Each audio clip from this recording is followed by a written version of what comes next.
Adoolessa 28 2026 oduu sibuu neetwoorkii yeroo kana isin biraan geenyaa. Tigraayitti rooba cimaa cabbiin makatee roobeen lubbuu namaaf qabeenyaarra miidhaan qaqqabe. Naannoo Tigraay godina giddu galeessaa keessatti rooba cimaa cabbii fi bubbee makatee roobeen daa'imni ola deemaan tokko yoo du'u namoonni 10,000 ol ta'an ammoo qe'eef qabeenya isaaniirra buqqa'aniiru. Godina giddu galeessaatti bulchaan ittaanaa aanaa Qayyii Taakkilii obbo Habtoom Zannabaa miidiyaatti akka himanitti namni du'uunii fi buqqa'uun alatti qabeenyaanis manca'eera jedhan. Rooba cimaa cabbiin makatee roobe sanaan horiin yoo du'an manneen hedduunis manca'aniiru. Dabalataanis midhaan lafa hektaara 100 ol akka manca'es dubbatu obbo Habtoom. Roobni nama tokko ajjeese namoota 10,000 qe'ee buqqise kun kan mudate torban darbe gaafa qibxataa yoo ta'u cabbiin gaafa sana roobe haga ammaatti osoo hin baqin akka jiru himan.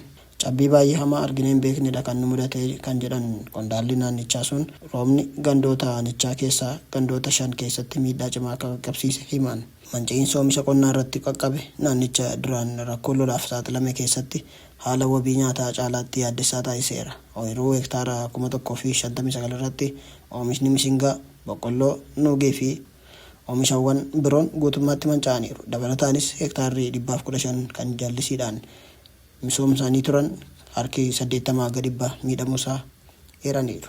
Itti dabaluudhaan balaan sun kan qaqqabe aanichi rooba malee guyyoota 46 walitti fufaniif erga dabarseen booda ta'uu ibsan. Qonnaan bulaan rooba xiqqoo booda eebila keessa sanyii facaafatanii roobni cabbii oomisha guddataa jiru mancaaseeraa jedhan. Haga yoonaatti gargaarsi dhaqqabe hin jiru kan jedhan obbo Habtoom qondaaltonni aanaa godinaa fi naannoo irraa dhufan bakka balaa qaqqabe daawwachuu fi qonnaan bulaan gargaarsa tuufiinsaan eeggachaa akka jiru dabalanii ibsaniiru. Bulchiinsi aanaa Qayyii Taakkilii dhaabbilee mootummaa, dhaabbilee namoomaa fi deeggarsa biroo deeggarsa hatattamaa sanyii filatamaa xaafii, qamadii, garbuu fi shumburaa, xaa'oo, baxxii fi meeshaalee ijaarsaa manneen diigaman deebisanii ijaaruuf gargaaran akka dhiyeessan waamicha dhiyeessaniiru. Saawud Arabiyaan lammiilee Itoophiyaa 5 du'an adabuun dhaga'ame. Ministeerri dhimma keessaa Saawud Arabiyaa akka beeksisetti lammiileen sunneen gaafa wiixataa du'an adabamuu himan. Saawudiin jalqaba baatii adoolessaa keessas lammiilee Itoophiyaa 2 baatii waxabajjii keessas lammiilee 4 fannisuun du'an adabdee turte. Akka ibsa ba'eetti taanaan lammiileen sun qoricha sammuu namaa doochu karaa daangaa yeroo seensisan qabaman. Murtiin du'aa tibbanaa kun lakkoofsa lammiilee yeroo dhiyootti duutitti murtaa'e 17 ga'eera. Ministeerichi ibsa baaseen lammiileen Itoophiyaa qorannoo taasifame jedheen yakkamaa akka ta'an irra gahamuu hime.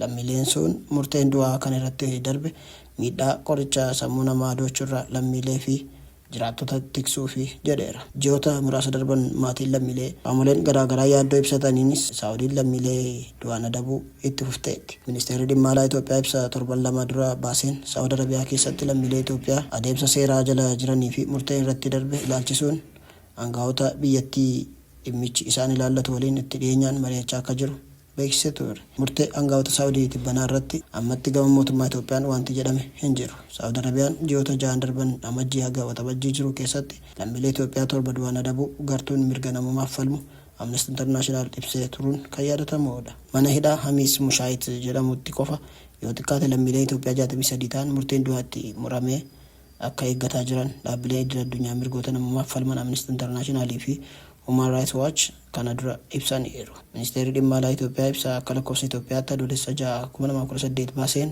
mootummaan Itoophiyaa nageenya lammiilee ala jiran eegumsaa fi deeggarsa qoonsilaaf bakka guddaa akka kennu ibseera. Dabalataanis imbaasii Riyaad keessa jiruu fi qoonsilaan Jiddaa jiru lammiilee Itoophiyaa haalli rakkisaa isaan quunname tarkaanfiin namummaa giddugala godhatee akka fudhatamu carraaqqiin itti fufuu ibseera. Akka ministeerichi ibsetti yaalii taasiseen Saawudii keessatti lammiileen murteen itti darbe 1971 dhiifama mootii akka argatan dandeessiseera. Maddi BBCdha.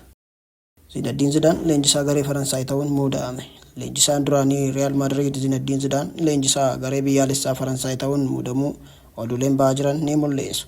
Zidane waggoota 14 darbaniif leenjisaa Faransaay kan ture yoo ta'u amma bakka Deejer Diishoobu'aa jedhame.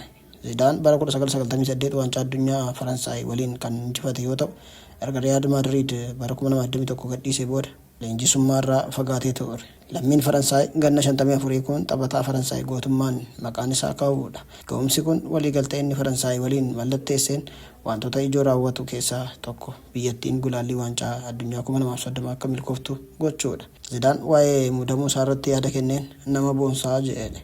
Waancaa addunyaa dhiyoo xumurame irratti Faransaay sadarkaa arfaffaan xumuruun ishee kan yaadatamudha. Akkuma yeroo hundaa jedhu kan garee kubbaa miillaaf biyyaalessaa Faransaay caaluun jiru. Leenjisaa garee biyyaalessaa Faransaay ta'uun madda gammachuu fi nama boonsudha jechuun dubbate. Leenjisaan Zidaan dura ture Didier Deschamps bara 2018 biyyattiin waancaa addunyaa akka injifattu taasiseera.